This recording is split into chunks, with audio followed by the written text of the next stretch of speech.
Hello dear friends and students, my name is Piyush and स्वागत करता हूँ आप सभी का आपके फेवरेट चैनल योर क्लासेस में। आई होप आप बहुत सही से होगे, बहुत अच्छे होगे और आपका ये लॉकडाउन वाला टाइम बहुत अच्छे से कट रहा होगा। और इसी टाइम को और यूटिलाइज़ कराने के लिए और अच्छा यूज़फुल बनाने के लिए हम आपके साथ में डेली कुछ सेशंस लेके आते हैं जिसमें बहुत इंपॉर्टेंट चीज़ें हम डिस्कस करते हैं।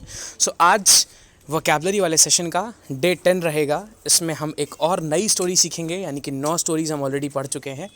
एक और एडिशन करेंगे आज स्टोरी का, इस अपने क्वारंटाइन के एक टाइम को यूज़फुल बनाने के लिए। तो आज का स्टोरी बहुत इंटरेस्टिंग होने वाला है। जैसे कि रोज़ हम इंटरेस्टिंग स्टोरीज़ पढ़ते हैं, वैसे ही हम हिंदी में एक स्टोरी पढ़ेंगे, उसके बाद उसका इंग्लिश कन्वर्जन देखेंगे। तो पूरे टाइम लाइव बने रहिएगा, कहीं जाने की ज़रूरत नहीं है, बिकॉज चीज़ें समझ में थोड़ा कम आएंगी अगर आप चीज़ों को पूरा नहीं देखोगे तो। ठीक है, चलिए देखते हैं आज की कौन सी स्टोरी है। पूरा इस स्टोरी को सुनिएगा। सबसे पहले आपको हिंदी में सुनना है जो मैं स्टोरी बताऊंगा। आज की स्टोरी का जो टाइटल है that is an atheists help by God. Atheist कौन होता है?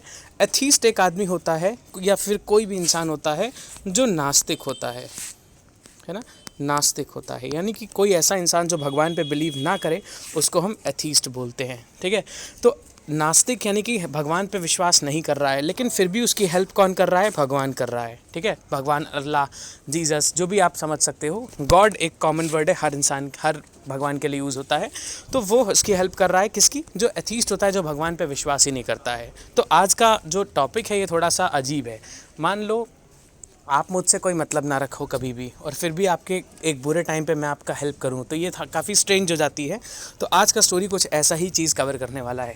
चलिए शुरू करते हैं स्टोरी को, देखते हैं क्या होता है इसमें बेसिकली बात एक अथीस्ट की हो रही होती है। एक आदमी होता है, वो अथीस्ट होता है, यानी कि वो नास्तिक होता है ना। नास्तिक एक आदमी होता है, नास्तिक उसका नाम नहीं होता है, उसकी क्वालिटी होती है नास्तिक, यानी कि वो अथीस्ट होता है।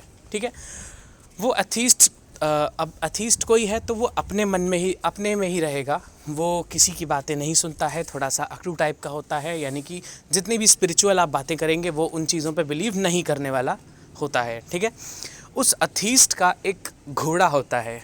ठीक है, उसके पास एक घोड़ा होता है जो उसका डार्क हॉर्स होता है। डार्क हॉर्स का मतलब ऐसा कोई भी चीज़, कोई इंसान हो सकता है, कोई चीज़ हो सकती है, या फिर कोई जानवर हो सकता है जिस पे आप दाव खेल सकते हैं, यानी कि वो आपका सबसे ज़्यादा कॉन्फिडेंस होता है। उस चीज़ पे आप पैसे लगा सकते हो, उस चीज़ पे बेस्ड आप कभी भी किसी से जुआ खेल सकते हो। ऐसी चीज़ जो होती है उसको हम डार्क हॉर्स बोलते हैं, यानी कि ऐसा जो आपका सबसे मजबूत सिक्का होता है उसको डार्क हॉर्स बोला जाता है। ठीक है, उसके पास एक घोड़ा होता है जो उसका सबसे मजबूत सिक्का होता है, और उस घोड़े से वो कई सारे कॉम्पिटिशन्स में पार्ट लेता है।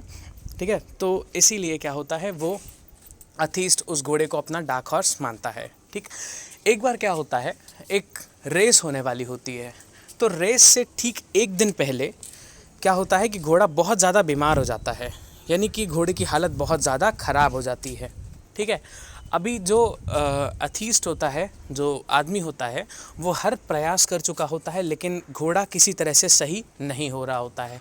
हर तरह से एड़ी से चोटी तक का जोर लगा देता है, पर वो घोड़े की हालत बिल्कुल सही नहीं हो रही होती है। अब वो बड़ा परेशान हो जाता है।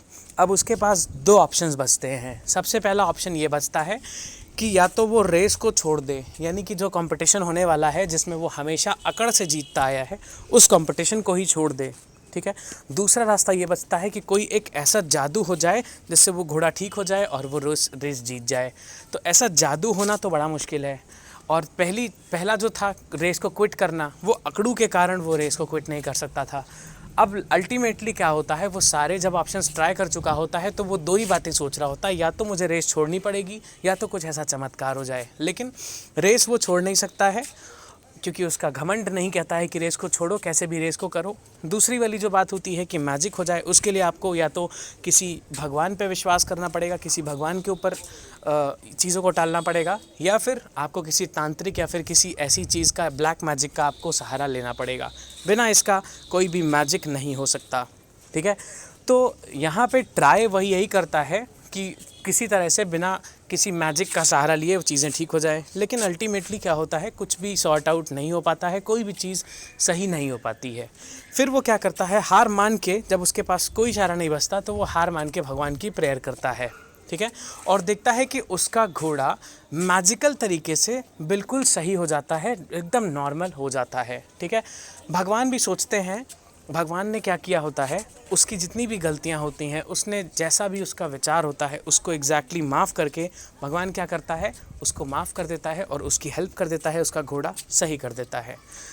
घोड़ा सही होने के बाद में जो अथीस्ट होता है उसको एक बात समझ में आती है कि मैंने अभी तक भगवान की हेल्प नहीं मांगी थी आज तक लाइफ में, पर अब मैंने जब हेल्प मांगी है तो भगवान ने मेरी हेल्प कर दी है। यानी कि ऐसा काइंड हार्टेड होता है कोई दुनिया में, कोई एक ऐसी सुप्रीम पावर है जो काइंड हार्टेड है इतनी कि आप ज़िंदगी भर गलतियां करो फिर भी वो आपको आपके टाइम पे, अगर आप उससे झुक के चीज़ें मांगते हो, आप उससे कोई भी चीज़ की वो करते हो, उम्मीद करते हो, तो वो आपको प्रोवाइड करता है। ठीक है, उस दिन से उस एथीस्ट का माइंडसेट बिल्कुल चेंज हो गया और वो प्रॉपरली एक नॉर्मल इंसान की तरह रहने लगा जो भगवानों को मानते हैं। ठीक है, तो इस तरह से एक अथीस्ट की हेल्प करी एक भगवान ने। क्लियर है? तो इसी स्टोरी को, शॉर्ट सी स्टोरी है, बहुत शॉर्ट सी स्टोरी है, इससे आपको लेसन मिल जाता है बहुत सारा कि कई बार क्या होता है कि हमारे माइंड में बहुत सारे प्राउडी मोमेंट्स को लेके हम कई बार घमंड में आ जाते हैं, जिससे हम कई बार बहुत सारी चीज़ों को इग्नोर करते चलते हैं कि हमें भगवान की ज़रूरत नहीं है, हमें किसी की ज़रूरत नहीं है। ऐसा होना ठीक है, कई हद तक आप इसको सही मान सकते हो कि मेरे साथ कुछ बुरा नहीं हुआ तो मैं इसको सही मान रहा हूँ, लेकिन कहीं ना कहीं ये नेगेटिव इम्पैक्ट ज़रूर डालता है। ठीक है, आप बड़े से बड़ा आदमी देख लो, वो किसी ना किसी एक सुप्रीम पावर पे ट्रस्ट ज़रूर करता है। तो ये स्टोरी बहुत अच्छा लेसन भी देती है हमें कि हमको ज़रूर किसी ना किसी एक सुप्रीम पावर पे ट्रस्ट करना चाहिए जो हमें एक बुरे टाइम पे काम दे। ठीक है, चलिए देखते हैं इसका इंग्लिश वर्जन क्या है। ध्यान से देखिएगा, कई सारे ईडियम्स भी हैं आज और कई सारे डिफ़िकल्ट वर्ड्स भी आपको मिलेंगे, तो इसको ध्यान से देखिएगा। इसमें कह रहा है there lived an atheist. Atheist कौन होता है? One who does not believe in the existence of God. भगवान है कि नहीं इस चीज़ पे, या फिर भगवान को नहीं मानने वाला, उसके हिसाब से भगवान नहीं होते हैं, वो भगवान को नहीं मानता है, वो होता है atheist. There lived an atheist in a village. एक गांव में एक अथीस्ट रहता है। Who always boasted about his accomplishments. Accomplishments क्या होती हैं? जो भी अचीवमेंट्स होती हैं, जितना भी आपने ज़िंदगी में कुछ भी जैसे आपने कोई रेस जीत ली, या फिर आपके पास पैसा बहुत ज़्यादा है, या फिर आप पढ़ाई में सबसे अच्छे हो, तो ये सब आपकी अचीवमेंट्स हैं, उसको अकॉम्प्लिशमेंट्स बोलते हैं। अकॉम्प्लिशमेंट्स बहुत कॉमनली यूज़ होता है, एग्जामिनर्स देता है एग्ज़ाम में, तो इसको याद रखिएगा। बोस्ट का मतलब होता है डींग मारना, बहुत कॉमन है, नॉर्मली इंग्लिश में हम यूज़ करते हैं, इंग्लिश जब भी बोलते हैं। बोस्ट का मतलब होता है डींगे मारना। अकॉम्प्लिशमेंट का मतलब जो भी अचीवमेंट्स हैं। आगे देखते हैं। He had a horse named Chetak. Chetak नाम का उसका एक घोड़ा होता है। Who was his dark horse. Dark horse मैं बता चुका हूँ, डार्क हॉर्स उसको बोलते हैं जिसके ऊपर आप दाव खेल सकते हो, आपका सबसे स्ट्रॉन्ग कंटेंडर होता है जो वो, उसको हम डार्क हॉर्स बोलते हैं। ठीक है, and he always bet on him sanguinely. Sanguinely का मतलब क्या होता है बेटा? कॉन्फिडेंटली। जैसे मान लो मैं बोलूँ कि इंडिया से खली जो था वो एक बार वर्ल्ड चैम्पियन बना, तो अब खली के ऊपर अगर मुझे पैसे लगाने हो या फिर मुझे खली के ऊपर किसी से बेट लगानी हो, तो मैं कॉन्फिडेंटली लगा पाऊँगा उससे, क्योंकि वो चैम्पियन रह चुका है और मुझे पता है कि कितनी लार्ज उसका कितना जाइंट साइज़ है, लोगों को जल्दी हरा देता है, तो मैं उसके ऊपर सैंग्विनली या फिर कॉन्फिडेंटली पैसे लगा पाऊँगा। तो सैंग्विनली का मतलब होता है कॉन्फिडेंटली। ठीक है, चलिए आगे देखते हैं। One day Chetak was under the weather. Under the weather का मतलब होता है तबीयत ख़राब होना या फिर बीमार होना। याद रखिएगा, 2-3 बार ये पढ़ा चुका हूँ। अंडर द वेदर बहुत कॉमन होता है, इसलिए इसको बार बार यूज़ कर लेते हैं। Under the weather and the very next day it had to run a race. क्या था? चेतक एक दिन बहुत बीमार था और अगले दिन ही क्या था, उसको रेस करनी थी। ठीक है, it became out of question for horse to participate. Out of question का मतलब क्या होता है बेटा? याद रखना, ईडियम है, बहुत यूज़ होता है। आउट ऑफ क्वेश्चन का मतलब होता है इम्पॉसिबल। लिख लो फटाफट, आउट ऑफ क्वेश्चन का मतलब होता है इम्पॉसिबल। ठीक है, impossible for horse to participate that time. At that moment he was sitting on the fence. Sitting on the fence का मतलब क्या होता है? जैसे मान लो मेरे पास 2 ऑप्शंस हैं, तो अगर मैंने बोला I am sitting on the fence between these 2 options, इसका मतलब हो जाएगा कि मैं इन दोनों ऑप्शंस के बीच में कंफ्यूज्ड हूँ कि मैं कौन से वाले ऑप्शन को चूज़ करूँ। ठीक है, तो सिटिंग ऑन द फेंस का मतलब ये होता है। Whether to talk to one's heel. Talk to one's heel का मतलब होता है क्विट कर देना, किसी भी चीज़ को क्विट कर देना। ये याद कर लो, ये लिख लो अपने पास में। टॉक टू वंस हील का मतलब होता है टू क्विट। ठीक है। टॉक टू वन सील का मतलब टू क्विट, यानी कि छोड़ देना बीच में ही किसी प्रोसेस को या फिर किसी भी चीज़ को। यहाँ पर रेस छोड़ने वाली बात हो रही थी, या तो रेस छोड़ देता है तो कुछ मैजिकल होता। तो देखो कह रहा है सिटिंग ऑन द फेंस, दो चीज़ों के बीच में कंफ्यूज था, किसके बीच में, टॉक टू वन सील मतलब रेस को छोड़ दें, और find out any other magical way, या तो रेस छोड़ दें या तो कोई और जादुई तरीका मिल जाए, ठीक है। फिर कह रहा है he left no stone unturned. Leave no stone unturned का मतलब होता है एड़ी चोटी का जोर लगा देना, अपना बेस्ट ट्राई करना, ठीक है। जैसे एसएससी का पेपर है, आप प्रिपेयर कर रहे हो तो you are leaving no stone unturned, मतलब आप अपना एड़ी चोटी का जोर लगा दे रहे हो अगर आप रेगुलरली क्लासेस कर रहे हो और चीज़ों को सिस्टमैटिक तरीके से करते चल रहे हो, ठीक है। तो लीव नो स्टोन अनटर्न्ड का मतलब होता है एड़ी चोटी का जोर लगा देना। But could not make his horse fit to run, लेकिन एड़ी चोटी का जोर लगाने के बाद भी वो अपने हॉर्स को ठीक नहीं कर पाया दौड़ने के लिए, ठीक है। He was at tenterhooks, so even if being at an agnostic he was at tenterhooks. अभी क्या हुआ, परेशान हो गया वो बहुत, एकदम मतलब उसने उम्मीद छोड़ दी, बिल्कुल निराश हो गया। So even after being an agnostic at 11th hour, agnostic का मतलब क्या होता है बेटा, ऐसा आदमी जो भगवान एग्जिस्ट करते हैं कि नहीं इस बात पे कंफर्मेशन ना देता हो, यानी इनडायरेक्टली आप कह सकते हो एथीस्ट और एग्नोस्टिक लगभग सेम आदमी होते हैं।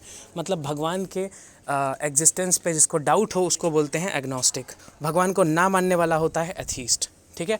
अब कोई कह रहा है भगवान को मैं नहीं मानता तो एथीस्ट हो गया, कह रहा है भगवान है कि नहीं मुझे पता ही नहीं है तो एग्नोस्टिक हो गया, ठीक है।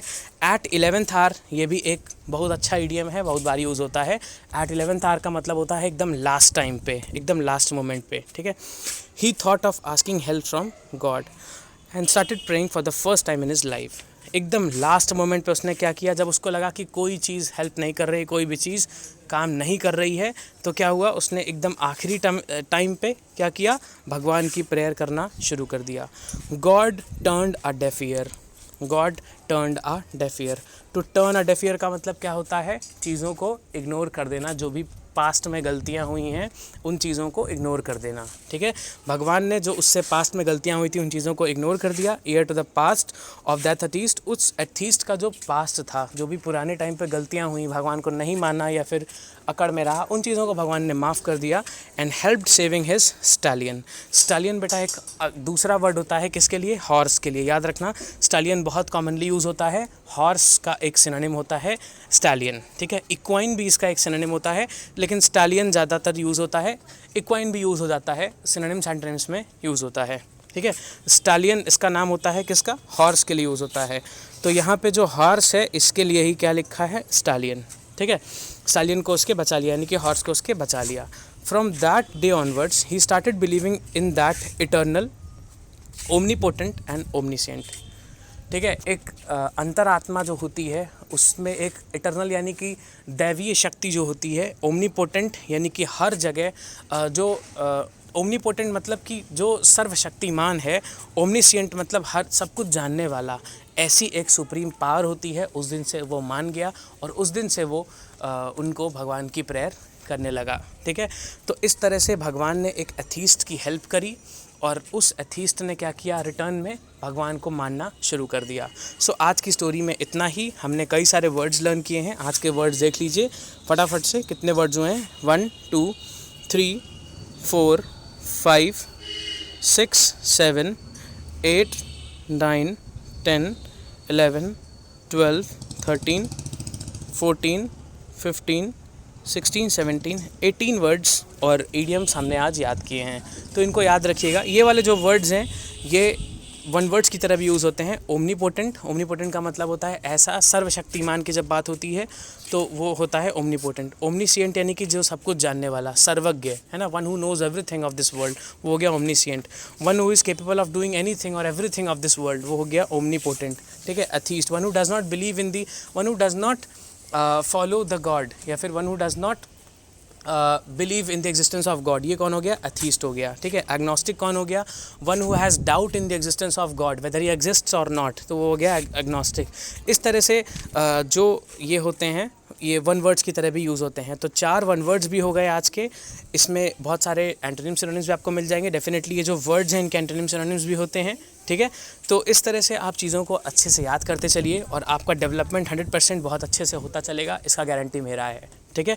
चलिए फिर मिलते हैं कल इसी टाइम पे। तब तक के लिए सिर्फ 3 काम जो रोज़ आप करते हैं, इस वीडियो को लाइक, शेयर और सब्सक्राइब, साथ में बेल आइकन को प्रेस करना है ताकि डेली आपको अपडेट्स मिलते रहें। चलिए, थैंक यू, टेक केयर।